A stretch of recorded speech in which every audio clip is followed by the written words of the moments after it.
A esta hora, el programa periodístico de entrevistas, análisis y comentarios sobre la contingencia nacional, El Péndulo, con la conducción de Celeste Ruiz de Gamboa, Raquel Cordero, Verónica Reyes y Noelia Miranda. ¿Cómo están, estimados auditores de Radio Madero FM, en nuestro programa El Péndulo? La radio La Fuerza del Norte y ahora de televisión Desierto de Atacama, señal HD 36.1, a quienes saludamos como cada domingo a las 11 horas con nuestras periodistas Raquel Cordero, Verónica Reyes, Celeste Ruiz de Gamboa y yo que conduzco en esta mañana, Noelia Miranda. Estamos exactamente a una semana de las elecciones primarias que se realizaron el domingo pasado, donde por Chile Vamos el claro vencedor fue Sebastián Piñera, quien alcanzó el 58% de los votos y fracción, seguido de Manuel José Asandón con 26%, quedando en tercer lugar el diputado de Bópoli, Felipe Kast, con el 15% de las preferencias. Mientras que en el Frente Amplio, Beatriz Sánchez venció por lejos a Alberto Mayol con un 67% contra un 34% obtenido por el sociólogo. Nosotros concluimos y llegamos a un acuerdo que era una buena medida para este programa culminar todo ese proceso con un análisis político y con el responsable de que todo se haya ejecutado de la mejor manera, a pesar de reclamos de a lo menos 200 personas que no pudieran votar por aparecer inscritas en otro partido político y por desprolijidad en la convocatoria de vocales de mesa, y por lo tanto el representante del CERVEL va a estar aquí con nosotros. El análisis político lo haremos con el sociólogo aquí presente y doctor en filosofía, Max Colodro, y el tema del servicio electoral con su director, el abogado de la Católica, Raúl García, quien estará en la segunda parte de nuestro programa. Ahora, directamente a la primera pregunta, Max. Bienvenido Muchas gracias por la invitación. A nuestro programa El Péndulo. Muy honrado de estar aquí. Gracias.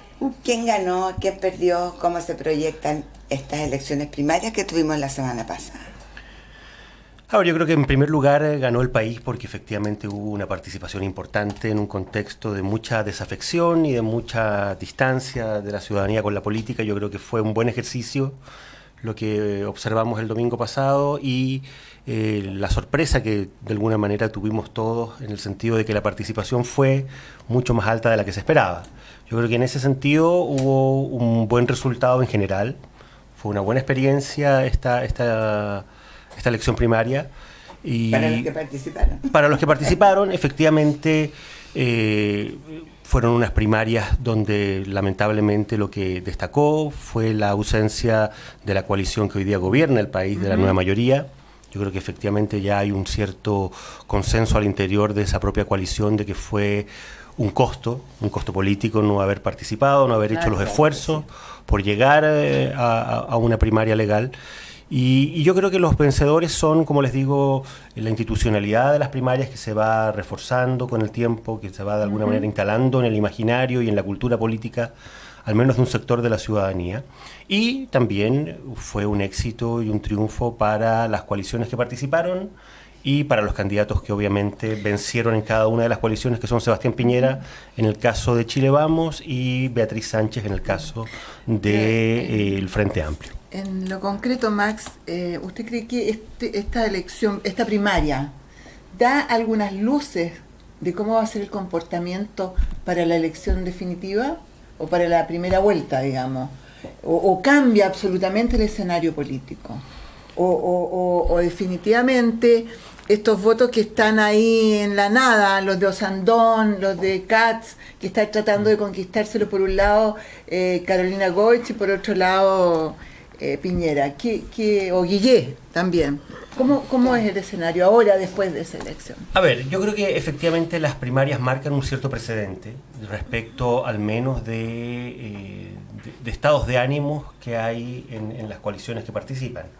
Lo que observamos la semana pasada fue fundamentalmente el hecho de que la gente que hoy día se siente identificada con Chile Vamos está preocupada por el país y tomó la decisión de salir a votar masivamente, a pesar de que estábamos con una final de la Copa Confederaciones, la gente estuvo dispuesta a hacer el esfuerzo, el sacrificio, sí.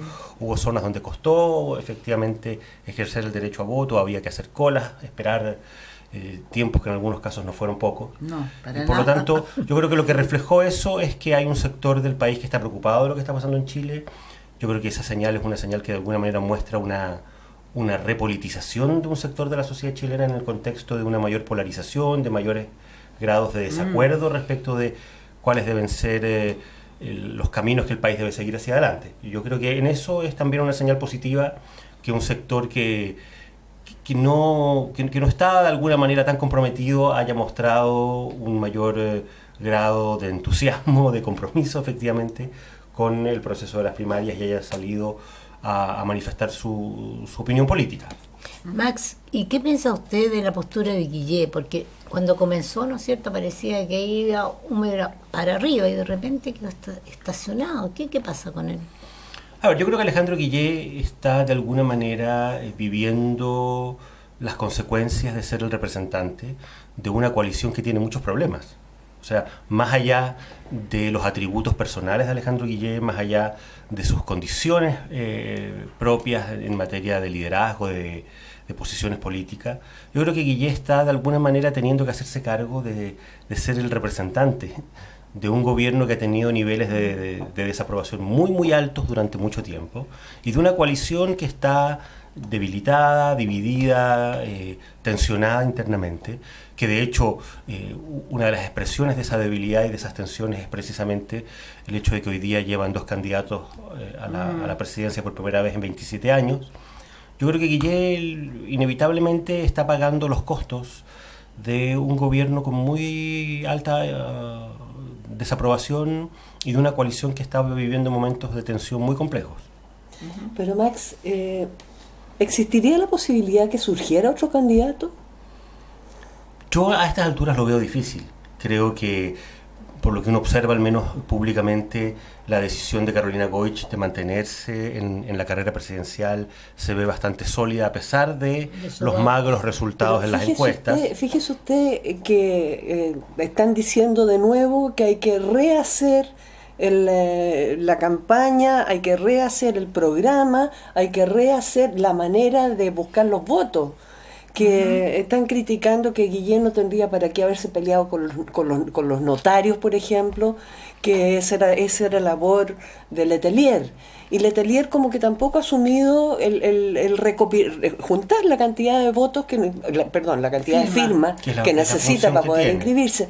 Entonces se ve como tan débil. Es una candidatura débil, es una candidatura que está pasando por muchos problemas. A Alejandro Guillé le ha costado efectivamente instalarse en un escenario muy complejo, no ha tomado definiciones hasta el momento programáticas muy claras.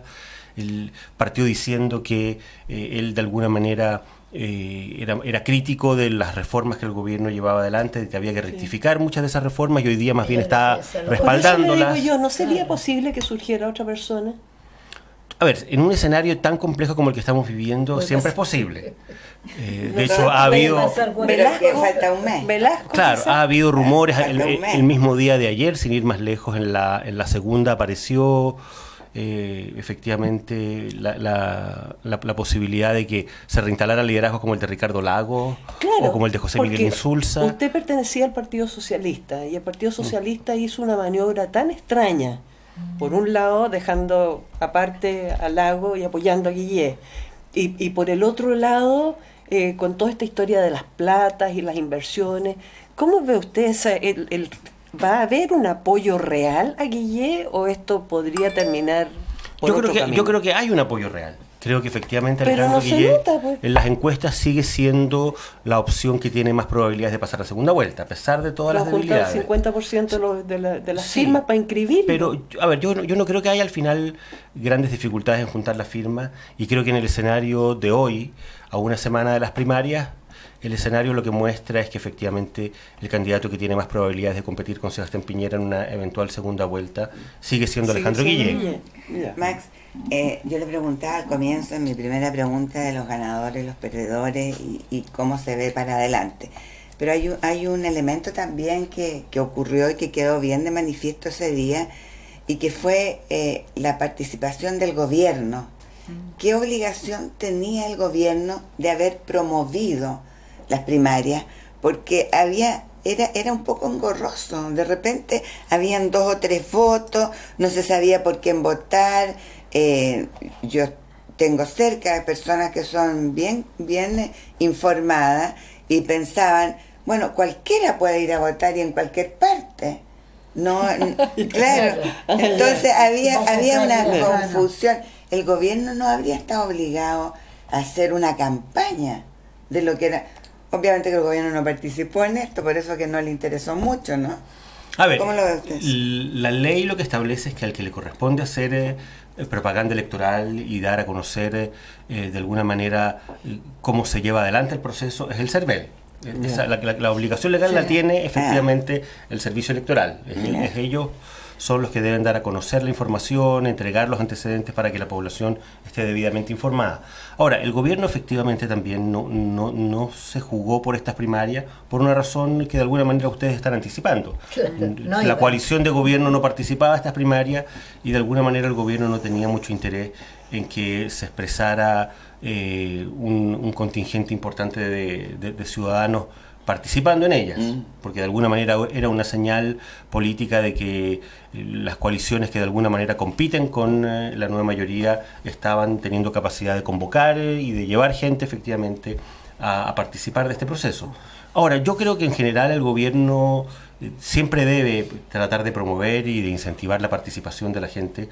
Esta es una ley de primarias que fue aprobada, entre otras cosas, con votos de la propia nueva mayoría y por lo tanto y donde lo que ellos uno habían esperaba, sido siempre los que habían participado primero. Lo que uno habría esperado es que hubiera sido también la nueva mayoría la que hubiese aportado, y el gobierno en particular, que hubiese hecho los esfuerzos necesarios para que la gente estuviera bien informada y participara en el proceso. Pero lamentablemente para el gobierno, el resultado de las primarias lo que mostró fue efectivamente que un sector importante del país tomó la decisión de participar. 1.800.000 votos no es poco en el actual contexto. Pero tampoco es demasiado. No, es aproximadamente un 11-12% del padrón total. Nadie esperaba tanto. No, para nada. Pero la última vez habían votado Pero es que 800.000. la última vez fue vergonzoso, pues. La última elección, la elección de la Bachelet fue vergonzosa. Pero en la primaria de la nueva, nadie. en la primaria de la nueva mayoría en que participó Michelle Bachelet, votaron en esa primaria de la nueva mayoría 2.200.000 personas, votaron mucha gente. ¿Y cuál es su evaluación del resultado del Frente Amplio de Beatriz Sánchez que ganó? O sea, ¿qué posibilidades tiene? Porque la gente como que esperaba más. Bueno, yo creo que efectivamente una de las sorpresas fue también la baja participación en el Frente Amplio, en la primaria del Frente Amplio. 227.000 votos es poco en función de las expectativas que se habían generado con el Frente Amplio. Yo creo que el Frente Amplio es hoy día todavía un proyecto que está en germen, recién en una etapa muy incipiente de desarrollo, y yo creo que lo que confirmó las primarias es que al menos hasta el día de hoy un sector todavía mayoritario del mundo de la centroizquierda se siente identificada más con el gobierno y con la nueva mayoría que con el Frente Amplio. Michelle Bachelet hoy día en las encuestas está teniendo un 26-27% de aprobación, que efectivamente no es mucho, pero patético. Pero para un gobierno con lo que partió, con lo que tiene ahora, patético. No, claro, pero en 4 años que el gobierno que tenga hoy día un 27%, bueno, quiere decir que hay un sector muy importante de la centroizquierda que hoy día se siente todavía más identificada con el gobierno que con el Frente Amplio. Hay una pregunta que me gustaría hacerle un poco atrasada, pero realmente me interesa saber su opinión. El nivel de los que forman parte de los programas de televisión, yo creo que se le debería exigir un poquito más, ¿no es cierto? A los periodistas. A los periodistas y a los candidatos, ¿no? ¿Cuál es su opinión acerca de los debates, estos debates que hubo? Que yo creo que dejaron un sabor medio triste en la gente. Sí, efectivamente los debates no han estado a la altura, no han tenido un buen nivel. Yo creo que lo que está pasando con los candidatos tiene que ver de algún modo con el deterioro de la política que estamos viviendo en el Chile de hoy desde hace ya bastante tiempo. O sea, la gente mira con mucha distancia, con mucha desconfianza. Han surgido expresiones populistas, por llamarlas de alguna manera, tanto en la izquierda como en la centro derecha. Yo creo que estamos viviendo un periodo crítico para la política, un periodo de mucho deterioro, y que eso inevitablemente se expresa también en la calidad de los candidatos, sin ninguna duda. Pero en base al escenario de hoy, ¿cuál es su pronóstico de lo que viene? ¿Hacia dónde se van a ir moviendo las fuerzas? O sea, ¿qué pasa, por ejemplo, con los votos de Osandón y de Katz? ¿Definitivamente van a Piñera o entre medio quedan por ahí con Goch? A ver, yo creo que los votos de Felipe Kast... Que le preguntaste lo mismo, pero Max Sí. escurrió la respuesta. Dame los votos. Entonces, vamos a ver si ahora te contesta. Sí, ahora no me voy a escurrir. Yo creo que los votos de Kast Sí, se, pues, pasan, Max, está. se pasan derechamente a Sebastián Piñera. Claro. Y en el caso, Los de Kast sí, pero y en el Osandón caso de más. Osandón yo creo que hay un sector importante de votos que va a pasar a Sebastián Piñera también. No sé si mayoritario, pero un porcentaje importante. Hay otro porcentaje que probablemente se va a ir a la abstención, al voto nulo, blanco, y va a haber un sector más disconforme, más molesto, que eventualmente incluso puede votar por candidatos de la nueva mayoría o del propio Frente Amplio. Pero ¿puede un candidato decirle a sus adherentes vayan por este camino? No, y aunque se lo diga en este escenario, eso tiene muy poco efecto. Tiene El poco efecto electoral hoy día es mínimo. Max, ¿qué cree usted? ¿Hacía falta que aumentáramos la cantidad de senadores y de diputados? Yo creo que fue un mal momento para plantear una reforma electoral en ese sentido. Pero la pasaron entre Sí. gallo y medianoche, se apuraron harto y Yo listo. aquí está coincido la en que cosa era lista. necesario darle mayor proporcionalidad a nuestro sistema electoral, pero creo que se podían buscar fórmulas, y de hecho se plantearon en el momento de la discusión parlamentaria algunas fórmulas que no implicaban necesariamente el aumento en el número de parlamentarios. Se podía mejorar la proporcionalidad sin aumentar el número de ¿Y parlamentarios. qué pasa ahora? ¿El próximo gobierno, o porque esto se va a implementar de alguna manera? O sea, claro, en esta elección de noviembre vamos a escoger a 150 diputados y a 55 senadores. Entonces, el próximo gobierno, La mitad de los que senadores. La mitad de los senadores. Piñera, que ha dicho que no está de acuerdo y podría volver a foja cero. Lo veo muy difícil. Es difícil, Es ¿no difícil cierto? porque ya vamos a Ellos tener... O sea, votan. es como una Ya vamos a tener un Congreso una instalado. propuesta, es una Claro, propuesta ya que no está tiene votada, sentido. Sí, vamos a tener un Congreso ya instalado con esta cantidad de parlamentarios, y que ellos mismos voten por reducir el número de parlamentarios siempre es muy difícil. Vamos a ver lo que va a pasar en Francia. El presidente Macron acaba de plantear efectivamente una reforma Sí. para disminuir el número de parlamentarios. Vamos a ver si los parlamentarios están dispuestos a votar por reducir su claro. propio número Pero modificar esto y afectar por lo tanto a los incumbentes. lo podría Exacto. hacer Bachelet. ¿Podría mandar una ley no, ahora? Ya no. Ya la ley está aprobada. Ya está hecho. Ya los distritos están espanto, ¿eh? Como confeccionados. entre gallos y medianoche ya se acordó y listo. Y- Y por Dios que implica... Sí, y el proceso Plata, electoral pues. está en marcha, los candidatos tienen que estar inscritos el próximo 21 de agosto, queda un poquito más de un mes, tanto los candidatos al Congreso como los candidatos a la presidencia de la República, por lo tanto no hay ninguna posibilidad, no hay tiempo ya para poder modificar la actual legislación. Qué lamentable. ¿Cuáles serían los grandes temas que realmente crees tú interesan a todos los chilenos? Y que cada candidato de alguna manera ha ido tomando, pero algunos con más fuerzas que otros. ¿Cuáles serían esos grandes O los que no temas? han tomado. Porque también hay ausencia de Hay algunas ausencia, cosas. claro. Pero ¿cuáles serían esos grandes temas? A ver, yo creo que los temas obvios efectivamente son los que Y veamos quién los Congregan- está tomando. ¿Quién los está congregan mayor interés de los candidatos, que son obviamente educación, seguridad ciudadana, la reforma en el área de la salud pública. Yo creo que esas son las cosas obvias que a la gente le interesan. Pero en mi opinión personal, hoy día Chile está de alguna manera cruzado por un debate mucho más sustantivo, que es el que se instaló a partir del año 2010, que tiene que ver con un cambio en la institucionalidad política y un cambio en el modelo económico, que es algo que inevitablemente va a estar en el trasfondo de nuestros debates y de nuestras discusiones. ¿Cómo cambia más el allá- sistema económico?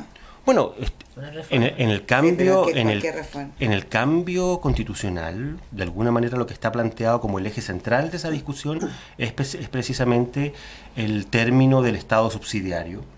La idea de que Chile vaya transitando progresivamente a lo que se denomina un Estado de derechos universales garantizados, que es otro tipo de organización de la institucionalidad política y de finalmente el modelo económico. Y yo creo que ese debate es un debate que está instalado, que no es un debate que la gente siga muy abiertamente, pero que va a seguir instalado en Chile, sea cual sea el resultado electoral de noviembre. Yo creo que Chile tiene hoy día una controversia constitucional, un desacuerdo respecto del modelo económico entre los sectores de centro derecha y sectores importantes de la centro izquierda, y ese debate se va a mantener sea cual sea el resultado y pase lo que pase en las próximas elecciones. Pero ese debate es tan teórico. Sí, pero está instalado. Teórico. O sea, yo te digo, la gente lo que le preocupa es cuánto tengo que pagar por el Transantiago, cuánto tengo que... En fin, está sonando un celular aquí. Es cierto, yo creo que la gente tiene... Voy a los hospitales están todos, pero totalmente colapsados. Es cierto. Esos son los temas más importantes. Como decía, ¿y quién se preocupa de eso? Los temas prioritarios de la gente son educación, salud y seguridad ciudadana, según lo muestran todas las encuestas. Sí. Cuando la gente le preguntan por el cambio constitucional, efectivamente está en el lugar 15º de las prioridades. Pero también es cierto que a la gente, cuando le preguntan, ¿usted considera que Chile requiere una nueva constitución? Más del 60% de la gente responde que sí. Por lo tanto, hay un debate y hay una controversia instalada respecto de la institucionalidad, de la naturaleza de nuestras instituciones políticas, y yo creo que el proceso constituyente que se inició durante este gobierno, bien o mal, legítimo o ilegítimo, compartido o no compartido, va a ser un proceso que no se va a poder detener, aunque gane Sebastián Piñera las próximas elecciones. Va a tener que tener el próximo gobierno una posición respecto del cambio constitucional, le guste o no le guste. Estamos nosotros llegando a esta es una radio que llega al norte del país, a las regiones, y en ese sentido sería interesante ver si los candidatos han abordado en profundidad o crees que hay una deuda en relación a lo que es la regionalización del país, o sea, en el sentido de darle más autonomía a las regiones. Bueno, hay un candidato que es del norte, senador por Antofagasta, y que además ha hecho de la agenda de regionalización uno de los ejes de su campaña. Yo me imagino que eso es algo que en las zonas en las que se escucha esta radio se sigue con un relativo interés. Hay un candidato que ha estado de alguna manera planteando el tema de la regionalización, que ha defendido con mucha fuerza la necesidad de que los gobernadores sean efectivamente los nuevos gobernadores regionales sean efectivamente autoridades elegidas por la gente. Yo creo que hay una agenda regional que todavía tiene cosas muy generales puestas sobre la mesa, pero que yo creo que va a ser inevitablemente parte de esta campaña también, sobre todo si el candidato de la nueva mayoría termina siendo efectivamente Alejandro Guillé, que es lo más probable. ¿Qué piensa usted de lo que pasó en la Cámara con el problema del Sename? Creo que el gobierno cometió un gran error, que creo que es muy delicado que los gobiernos intervengan de esa manera. Y que mande a sus ministros. Y que manden a los ministros a de alguna manera tratar de modificar una decisión que ya estaba tomada en la comisión investigadora de la Cámara sobre el caso Sename, y que de alguna manera es todavía más grave que logren efectivamente, en función de presiones, modificar la opinión de los parlamentarios, muchos de los cuales habían aprobado el informe y en función precisamente de las presiones que se generaron, modificaron su posición. Pero dígame, Max, eso que ocurrió no tiene ningún castigo, no tiene nada, pasa nomás, pues sí son los parlamentarios. Sí, pasa lamentablemente. Que tú votes o no por ese parlamentario. Ese es el castigo democrático. Viene por parte del voto.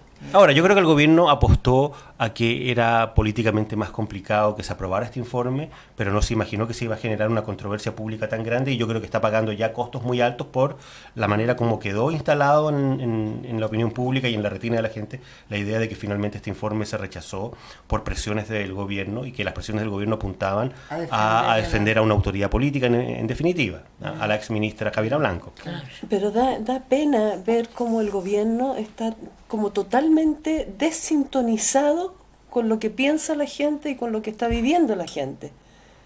Como chilenos estamos en un carril y resulta que la presidenta está viajando con todos sus parlamentarios a Perú. Interesante, claro. 19 ministros. 19 ministros a Perú. Y mientras tanto, una semana antes tenemos estas elecciones, fueron elecciones, participación, y el gobierno está absolutamente ausente. Después pasa esto del Sename, presiona para que ya no se vote eso, y se vote en contra, y mientras tanto recibe un premio. O sea, ¿qué pasa con la señora Bachelet? Pero yo creo que la presidenta tiene la convicción de que finalmente su gran legado van a ser las reformas que van a quedar instaladas. El tema de la popularidad del gobierno a estas alturas ya no le interesa, ya sabe que no va a poder mejorar significativamente la popularidad que ha tenido en el último tiempo. Y por lo tanto el objetivo del gobierno ha sido muy claro. El gobierno lo que quiere es dejar aprobadas las principales reformas que le planteó al país, y yo creo que en eso, para bien o para mal, nos gusten o no nos gusten las reformas, estemos de acuerdo o no estemos de acuerdo con ellas, yo creo que el gobierno va a dejar efectivamente instaladas las reformas. Pero el daño que se hizo, no, yo no sé si se lo hizo Bachelet sola o a través de este gobierno, de este programa que implantó la reforma, o su hijo. ¿Qué cree usted? No, yo creo que cuando uno mira las encuestas, la caída de Michelle Bachelet en las encuestas empezó antes del caso Cabal. Empezó en octubre del 2014 y empezó precisamente en función de el escepticismo y la desconfianza que empezaron a generar algunas reformas, particularmente la reforma tributaria y la reforma educacional. Y declaraciones como que la retroexcavadora es la que tiene que Yo creo que en buena medida el descontento y la desaprobación que el gobierno ha tenido en estos últimos 3 años se explica más que nada por las reformas que por el incidente de Cabal, aunque yo creo que el caso Cabal golpeó muy fuerte los atributos personales de Michelle Bachelet. Fíjese que Carlos Larraín nos dijo lo mismo, dijo, Michelle Bachelet es brillante, ella quiso imponer, no estamos hablando de, no, dijo que es muy cazurra, y que ella entonces quiso imponer las reformas, y es lo que impuso. Y le dio lo mismo, lo que pasara con la popularidad. O con es lo que ella tenía, lo que ella iba a hacer. No, y lo además hizo que ella llegó a gobernar con un respaldo enorme en términos de popularidad, muy en alto. Entonces ella se sintió con el poder suficiente para hacer todo y desligándose un poco de los políticos. Y eso yo creo que también ha tenido un costo. Yo creo que sí, yo creo que el diseño político del gobierno no ha funcionado. La manera de relacionarse con los partidos, con las bancadas parlamentarias, ha habido muchas tensiones y muchos problemas ahí, pero a Michelle Bachelet en última instancia eso le importa menos. Lo que ella quiere, en función de sus convicciones ideológicas finalmente, es dejar instalado un conjunto de reformas que ella considera y su entorno consideran que eran reformas absolutamente indispensables para mejorar la equidad en Chile. O sea que este ha sido un gobierno autista. Ha sido un gobierno muy claro respecto de cuáles son sus objetivos. Claro. Están centrados en lo que ellos quieren. Solamente eso. El resto que se venga abajo. Max, queremos agradecerte que nos hayas acompañado a hacer este análisis. Era importante que un analista político nos pudiera hacer justo en este preciso momento. Y ahora, de ahora en adelante, tenemos 4 meses para la elección en noviembre. Se los agradezco mucho. Mucho éxito. Gracias. Nosotros regresamos en un ratito. A esta hora estamos presentando El Péndulo, con la conducción de Noelia Miranda, Verónica Reyes, Raquel Cordero, Celeste Ruiz de Gamboa. En Madero FM, la fuerza del norte. Recorrimos el desierto más árido del mundo para estar contigo. Déjanos ser parte de tu vida. Madero FM. Todo el mundo nos ve, en el deporte todo el mundo nos ve, en nuestro norte todo el mundo está escuchando nuestra música. Por la nueva cultura de la información, noticias del mundo, de la región, volando en las alas de una canción, desde el norte para el mundo, Madero.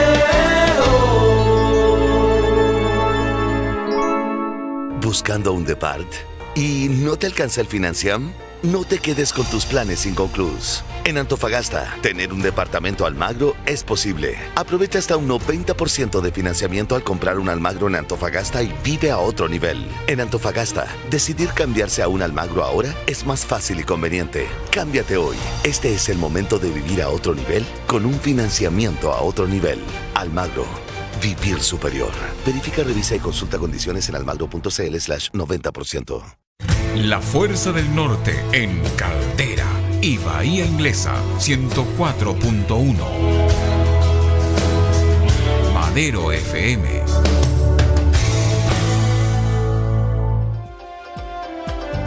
A esta hora estamos presentando El Péndulo, con la conducción de Noelia Miranda, Verónica Reyes, Raquel Cordero, Celeste Ruiz de Gamboa. En Madero FM, la fuerza del norte. Aquí estamos de regreso en Radio Madero FM, en nuestro programa Péndulo, como todos los domingos a las 11 de la mañana. Y que además de la radio, tenemos a partir de la semana pasada en la televisión Desierto de Atacama, se llama, y es en la señal HD 36.1.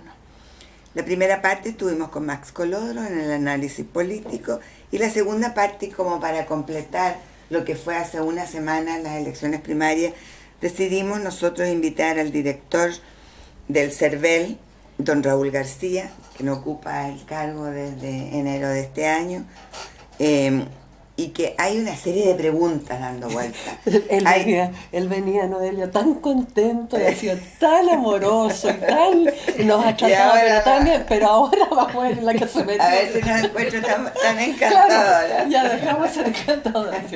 Don Raúl, hay una serie de preguntas con el CERVEL y es, partiendo del día de la elección, obviamente que hay una... Pero démosle la bienvenida, que nos salude. Oye, pucha, ya se me fue lo de la bienvenida.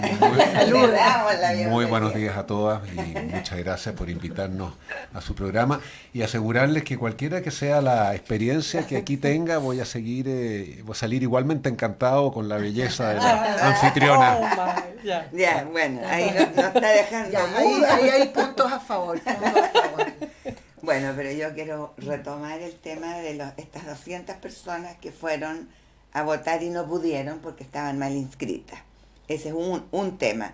Después bueno, no abarques todos los temas, por favor. Quédate ahí. Es que son varios los temas que ocurrieron ese día. Pero vamos de a uno. Ya, yo quiero esos 200 que fueron a votar y no pudieron. Efectivamente, a raíz de las elecciones de hace una semana atrás, pudimos enterarnos de personas que concurrieron ese día a sufragar y se encontraron con que no podían hacerlo. Como cosa previa, es importante señalar que las elecciones primarias son las únicas elecciones que se hacen en Chile que discriminan en función de la afiliación político-partidista que tengan los electores. En otras palabras, en las elecciones generales este fenómeno no ocurre. Pero como usted señalaba, efectivamente hubo gente que se acercó a la mesa receptor de sufragio y en ese momento se encontró con que no podía hacerlo. Ahora, los fenómenos que hay detrás de esa situación son diversos. En algunos casos, por lo que entendemos y de acuerdo a las reclamaciones que se han estado haciendo, se trató de personas que en ese momento se encontraron que estaban afiliadas a partidos políticos que no participaban en las elecciones primarias del domingo pasado. Hay otro grupo de personas Disculpe, perdón. ¿Por qué no podían participar aquellas personas? Porque estaban afiliadas a partidos políticos que no participaron en la elección primaria, o sea, no eran partidos... O sea que esa persona no tenía derecho a inmiscuirse en las otras votaciones, por ley. No estaba, claro, no participaba en esas elecciones porque no era parte de los partidos políticos que conforman los pactos que organizaron esta elección primaria. ¿Y cuánta gente es la que pertenece a los partidos políticos? A ver, de acuerdo al último proceso de refichaje que se hizo de los militantes de partidos políticos, que se hizo entre abril del 2016 y abril de este año, terminaron reinscribiéndose y afiliándose nuevas personas a dichos partidos del orden del 500.000 de personas. A eso hay que sumar... No es nada. La verdad es que los padrones de afiliados, el número de afiliados a partidos políticos que se hablaba antes de este ejercicio era del orden de los 850.000. De ese universo, solo 500.000 quedaron en la calidad de afiliados reinscritos o de nuevos afiliados. La diferencia entre esos 850.000 y estos 500.000 que les estoy señalando corresponden a afiliados que quedaron suspendidos de derechos por el hecho de no haberse reinscritos. Aquí hubo una institución que se creó en abril del año pasado en un artículo de una ley bien específica que se denomina de los afiliados suspendidos, o sea, personas que estaban afiliadas a un partido político, que estaban llamadas a reinscribirse en este lapso entre abril del 2016 y abril del 2017, que no se reinscribieron Pero, y por no hacerlo quedaron suspendidos. reinscribirse? ¿Por qué? Ratificar que Porque estaban este proceso del refichaje se diseñó con el objeto de depurar, o si usted quiere, de sincerar los padrones y registros de afiliados de los partidos políticos, dado que existían situaciones en el pasado que evidenciaban una suerte de irregularidades o de personas que en realidad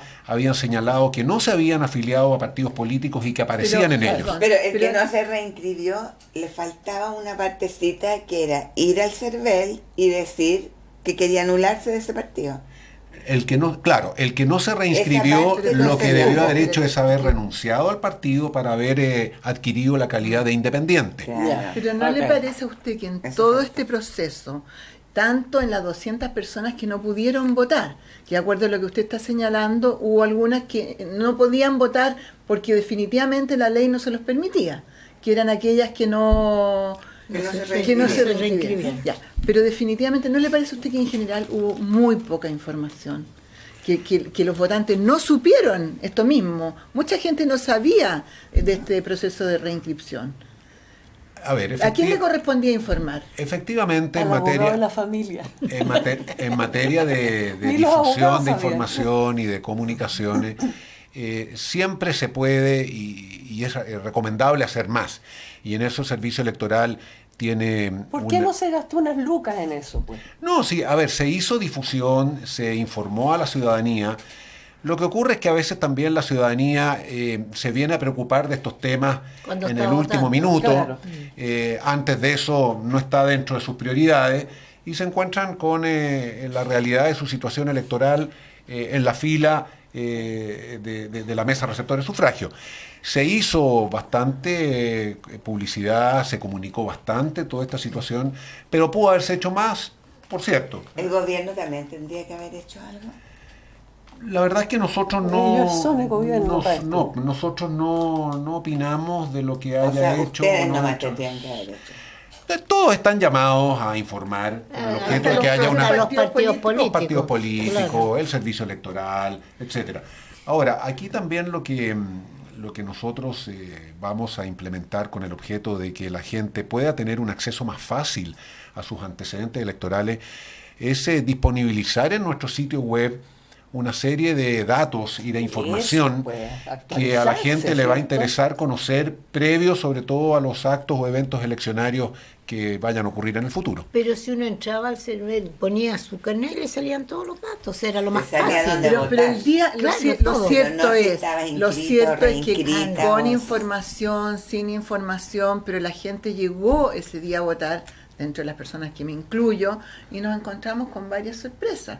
Una fue la fusión de las mesas, que definitivamente fue un caos. En el lugar de mi votación fue un caos, porque yo antes vivo muy cerca del colegio donde voto, me voy caminando, voy a la mesa 10, que es donde me toca votar, y no tengo ni un problema. Cuando más, 12, 15 personas. Pero aquí eran 200 personas. Pero del- eran- ¿Pero te tocó el mismo colegio? el mismo ¿Y colegio. A la mí me misma cambiaron mesa? de colegio, ¿Y pues. la misma mesa? No La misma tenía mesa, idea yo pero en dónde vez de tenía haber que votar. una fila, o sea, había para la mesa 10, 11 y 12. Ah, claro, a mí en el también me tocó lo mismo. Sí, Pero la eso mía fue también me hace tocó allá y en ¿Qué otro pasó colegio. ahí? ¿Por qué tuvieron En primer lugar, las vocales de mesa? en primer lugar estamos muy conscientes de que hubo algunos locales de votaciones donde se vivieron situaciones de mucha aglomeración. Y estamos muy conscientes de la incomodidad que eso significó para los electores que concurrieron a esos locales de votación. Ahora, analizando el fenómeno que ocurrió hace una semana atrás, en las elecciones del 2 de julio recién pasado, hay algunos fenómenos bastante interesantes que es importante, creemos nosotros, que la gente los conozca. En primer lugar, para tratar de explicar este fenómeno, Sí, de por eso, qué sí. pasó ¿Cómo esta se- aglomeración que y no cuáles se son las repita? causas que lo Sí. explican. Y para eso quiero compartir algunos datos que son bastante interesantes. Primero que nada, el fenómeno de la fusión de mesas no es nuevo en las elecciones de hace una semana atrás. El fenómeno de la fusión de mesas también se aplicó en las primarias del año 2013, como primera cosa. Sí. Hagamos un rápido repaso y comparemos las primarias del 2013 con las primarias de hace una semana atrás para ver qué diferencias hubo y qué cosas podrían estar explicando Votó las... menos gente en la otra. Repasemos rápidamente. El año 2013 teníamos una masa electoral que podía participar en esas elecciones de 13.300.000 personas. El domingo pasado, hace una semana atrás, teníamos una masa electoral de 13.500.000 personas. O sea, el universo electoral aumentó en 1,7%. ¿Qué pasó con la infraestructura que el servicio electoral puso a disposición de esa masa electoral? Veamos cómo evolucionó la infraestructura. En cantidad de mesas, las mesas aumentaron entre el 2013 y el 2017 de 13.541 a 14.328 mesas. O sea, aumentó en un 5,8% la cantidad de mesas. La cantidad de mesas aumenta a una razón muy superior respecto a la cantidad de electores. Los electores aumentaron en 1,7%, las mesas en un 5,8%. ¿Qué pasó en materia de locales de votación? Aumentamos entre el 2013 y el 2017 de 1.371 locales de votación a 1.865 locales de votación. Aumentamos un 36% de locales de votación. Entonces, tenemos una masa electoral que aumenta levemente, pero tenemos una infraestructura que crece significativamente. ¿Y qué pasó con los vocales de mesa? Vamos a explicar ahora qué razones hay detrás del fenómeno de las aglomeraciones que a varios nos tocó. ¿Por qué si tomó usted las disposiciones adecuadas como para que la gente no tuviera que hacer cola, teníamos más lugares de votación, teníamos más... ¿Qué pasó?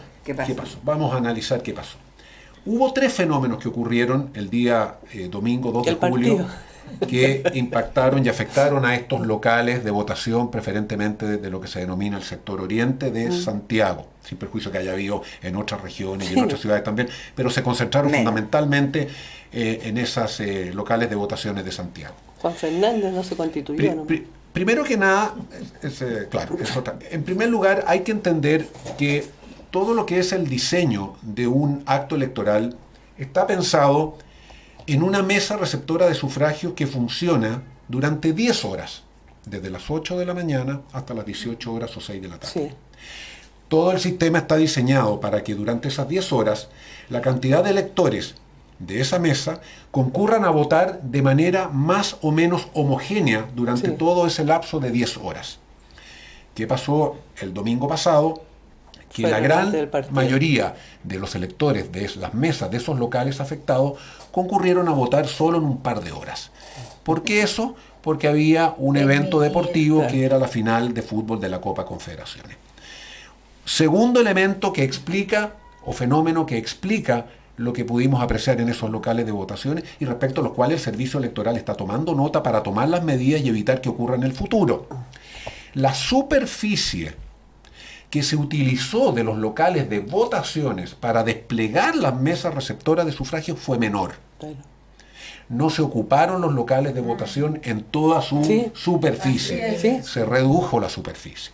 Y ahí pudimos apreciar locales de votación que consistían en establecimientos educacionales que en vez de haber usado todas las salas de clase para instalar las mesas, estas fueron instaladas todas en un gimnasio. Por lo tanto, por ejemplo, comprenderemos que no es lo mismo hacer una fila y tener una espera de 30 minutos en un local. ¿Pero esa fue instrucción de ustedes? Ya vamos a explicar ese fenómeno. Pero cuénteme. Pues. No es instrucción nuestra. Esto es algo que le compete más bien a las juntas electorales. Son las juntas electorales las que hacen toda la distribución e instalación de las mesas en los recintos de votación. Y además la elección va a ser en noviembre con harto calor. ¿Y quiénes son las juntas electorales? Bueno, hay una cantidad importante, las integran distintos notarios, son órganos independientes. Esto es un tema que lo deciden ellos en consulta también con las fuerzas, en coordinación con las Fuerzas Armadas, que son las que toman también se hacen presentes en los locales. Pero el que a mí me hayan cambiado del Teresita Dosó a la Escuela Palestina, ¿eso significa, eso fue decisión suya? Eso es el servicio electoral, que hace la instalación, distribuye las mesas en los distintos locales. Ahora, ¿cómo se instalan las mesas haciendo uso del espacio físico? Eso no es un tema de resorte del servicio electoral, sino que es resorte de la Junta Electoral. Pero nosotros vamos a hacernos cargo de ese fenómeno, instruyendo para futuras elecciones a las juntas electorales de cuáles son las condiciones mínimas que hay que cuidar para que una mesa se instale y pueda darle, permítanme usar esta palabra, un servicio de calidad adecuado al elector. Vamos a hacernos cargo de eso dando las instrucciones pertinentes. Pero director, junto con todo lo que usted está diciendo, a mí me parece que el elemento fundamental es que los vocales de mesa no llegaron y no se constituyeron. Le agradezco el punto, porque ese es el tercer factor que influyó en la experiencia que vivieron algunos electores el domingo pasado en el sector oriente de la ciudad de Santiago. ¿Qué pasó con los vocales? ¿Dónde se había visto que los carabineros tuvieran que salir persiguiendo a los vocales?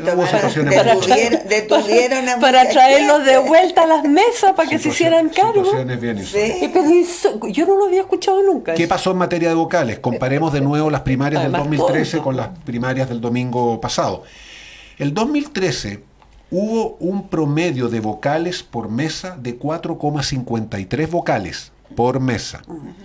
El Con lo domingo cual se pasado, pueden constituir y funcionar. el domingo pasado, el promedio de vocales por mesa fue de 3,36. Cayó un 26% el número promedio de vocales por mesa. Claro. ¿Qué significa esto en términos prácticos y en términos de la experiencia electoral que vivieron esas personas? Una mesa Hombre, Caro. con 5 vocales funciona a otra velocidad Claro. que una mesa con 3 vocales. Sí. Y eso es clave, y eso tuvo una incidencia muy, muy fuerte en el funcionamiento de las mesas el domingo pasado, y que se tradujo que la gente comenzó a aglomerarse, las colas comenzaron a incrementarse, y bueno, lo que Pero todos ¿cuál hemos- fue la lo que razón muchos por hemos- esta fusión de la mesa? ¿Por qué? Por eso. Porque no, No, La no fusión había es- vocales. No, pero esa fue una medida que venía de antes. La medida Claro. de fusionar mesas dice relación con tratar con un propósito de hacer más eficiente un proceso electoral. Porque no olvidemos que ¿Pensó aquí... que iba a ir a votar menos gente? No es que no se subestimó piense usted otro dato importante. El 2013 sufragaron 3 millones de personas. Sí. La votación del domingo pasado sufragó 1.800.000, o sea, sufragó Sí. un 40% menos de Mucho gente. menos. Mucho menos. Sí.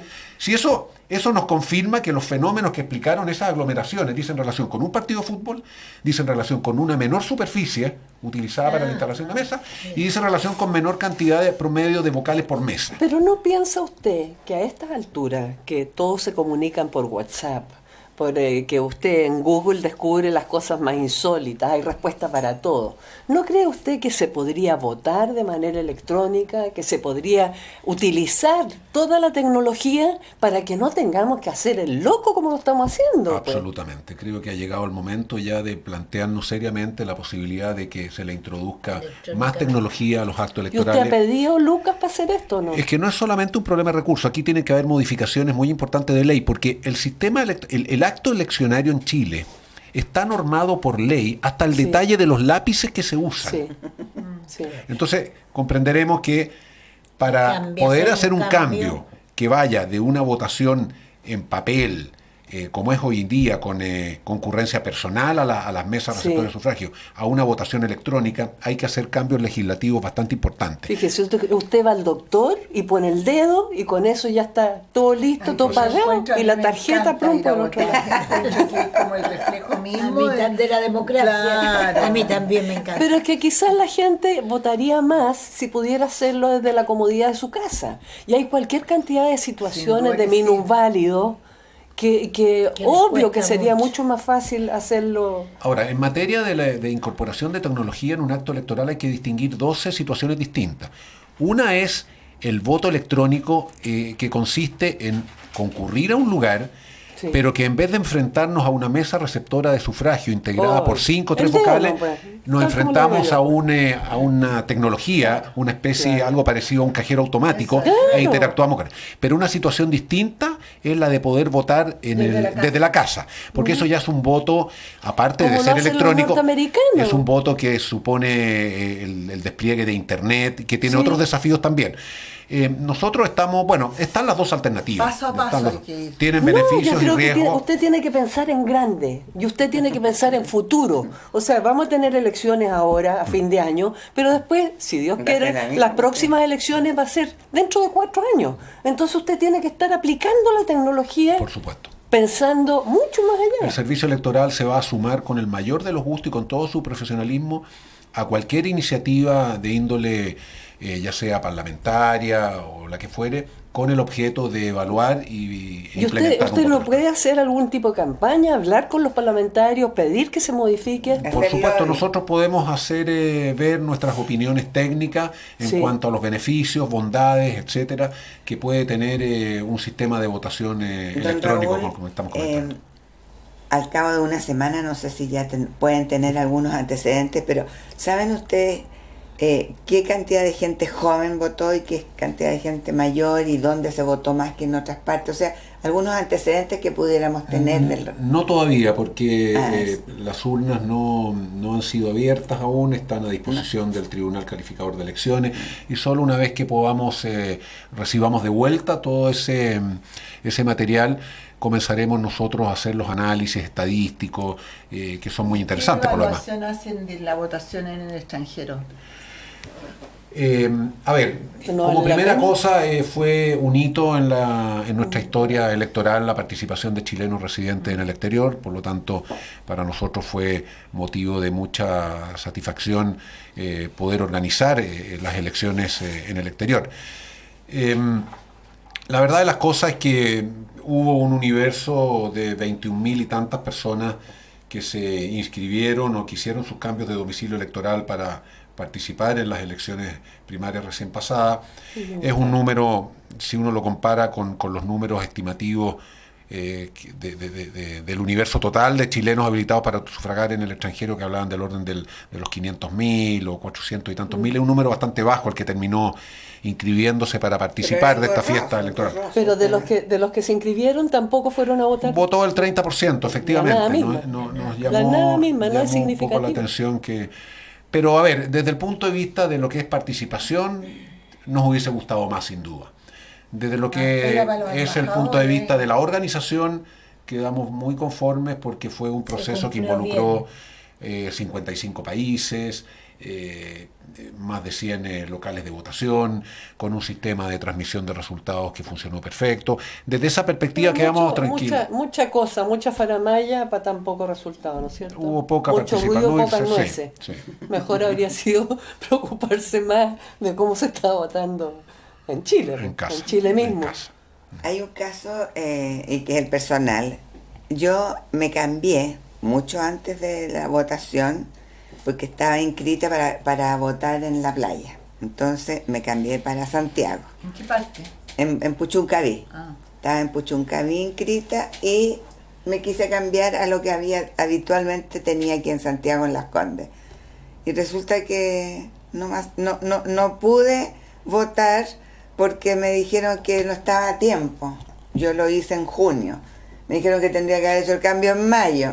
Pero a nadie le avisa, ¿no? O sea, tendría que haberlo... Bueno, y todavía aparezco en Puchuncaví. Y ha pasado bastante. Y para noviembre también va a estar en Puchuncaví. Dijeron que era 2 semanas más o menos. A ver, efectivamente, en materia de actos electorales hay un fenómeno que es importante tener claro. Para un evento eleccionario hay que confeccionar lo que se llama un padrón electoral. Confeccionar un padrón electoral significa que en un momento determinado del tiempo se hace un corte del padrón y se dice todos los que están inscritos con los datos que están inscritos hasta esta fecha son los que participan en la elección que está por venir. Y esas fechas son, en el caso de las elecciones primarias de hace una semana atrás, esa fecha fue el 3 de mayo. ¿Y quién determina eso? ¿Usted lo determina? No, la ley, eso está establecido en la ley. ¿Y eso se publica en algún momento? Eso se publica, se informa, lo dijimos en muchas oportunidades a través de los medios de comunicación, está también informado en nuestro sitio web. Creo que fue un dato bastante difundido. Una sobrina mía fue a votar también, igual que tú, y se encontró, ella se había cambiado de Concepción a Santiago, y se encontró que seguía figurando en Concepción, por lo tanto no pudo votar. Mucho enredo. O sea, ya se había cambiado. Y no, se había cambiado. Pero con la debida anticipación. Con toda la debida anticipación, pues seguía figurando en Concepción. No pudo votar. ¿Y ahora hasta cuándo se puede? Bueno, de cara a las elecciones. Como para reclamar. Para no seguir en Puchuncaví. Claro. Sin perjuicio de que vamos a ver su caso se abre esto de nuevo? personal. El 1 de julio expiró, era la última fecha para hacer cambios de cara a las elecciones de noviembre. Pero el caso suyo, bueno, por eso vamos a ver especialmente su caso, porque debe estar en el trámite de cambio, en el trámite de perfeccionarse el cambio, de registrarse el cambio. Sí. Ya igual ya está sobre, si que no me hubiera resultado, pero me llegó una confirmación de ello. Entonces esté tranquilo, que Dígame. está cambiada de domicilio electoral para noviembre. Pero quizás a dónde me mandaron, a Recoleta. Debiera ser al domicilio que usted indicó ahí en el formulario Difícil respectivo. la pega de usted, definitivamente, y además Después de las elecciones. muy demandante Entretenida, de toda la linda. gente. Pero les ha tocado enfrentar otro tipo de cosas conflictivas, como la inscripción del partido político Ciudadano. ¿Qué fue exactamente lo que pasó? Pobrecito Velasco. A ver, bueno, el Partido Ciudadanos, como todos los partidos en Chile, o casi todos, porque hubo uno que participaron de un proceso que duró un año de afiliación de miembros o de reinscripción de sus antiguos miembros, con el objeto de reunir un número mínimo de afiliados en distintas regiones. Partido Ciudadanos participó de ese proceso y después de acompañar durante un cierto tiempo fichas de afiliación, el Servicio Electoral hizo revisión de las mismas de acuerdo a lo que la ley le ordena al Servicio Electoral. Y el Servicio Electoral concluyó de que no tenía la cantidad de afiliados mínimos exigidos por la ley para poder subsistir como partido después del 14 y 15 de abril de este año, que eran fechas que la ley estableció para que los partidos que existían con anterioridad a las mismas reunieran los mínimos de afiliados para poder subsistir como tales después del 14 y 15. Más o menos. Varía dependiendo de la región. claro. Varía Lo que dependiendo pasa es de que la nos queda un minuto, Bueno, ¿qué pasó con el Partido Ciudadano? No, El CERVEL dijo que no reunía la cantidad de Sí, mínimos, pues, lo eso es lo que disolvió. leímos todo. Y el El Partido Tribunal- Ciudadano fue al Tribunal Calificador de Elecciones Dijo que y tenía el Tribunal la- Calificador de Lo Elecciones aceptó. dijo otra cosa. Era muy raro que no tuviera la cantidad de firmas. Pues. Lo que pasa es que el Tribunal Calificador de Elecciones lo que dijo en definitiva fue las fichas que el Servicio Electoral rechazó no debió haberlas rechazado y por lo tanto se las sumó el Tribunal Calificador de Elecciones y con esa suma llegó al número mínimo de afiliados. Y además por hay una discrepancia, aparte de este punto de Ciudadano, entre la cantidad de votos emitidos y los votos registrados. Dicen que por primera vez hay una discrepancia muy grande. No coinciden las cifras Estamos hablando de las elecciones de primarias. las elecciones, sí. No tengo información todavía que Todavía no se ha se contado, no se sí. concluyó Sí, el bueno, proceso. pero que No, Bueno, hay lo una- que pasa es que nos queda mucho tema Y se nos acabó el tiempo. Se nos acabó el tiempo y además tenemos elecciones en noviembre, así que en una de esas lo volvemos a invitar. Pero yo me gustaría venir semanalmente si fuera posible con ustedes, pero no sé si tendremos tema para tanto. yo creo que sí. Don Raúl, no, encantada de haberlo tenido Nosotros en nuestro podemos ir a ver a programa, ustedes. El Péndulo. Muchas gracias a ustedes, ¿no? Y nosotros nos volvemos a encontrar entonces el próximo domingo. Hasta entonces. Aquí finaliza una nueva edición de El Péndulo, un programa periodístico de entrevistas, análisis y comentarios sobre la contingencia nacional, con las periodistas Celeste Ruiz de Gamboa, Raquel Cordero, Verónica Reyes y Noelia Miranda.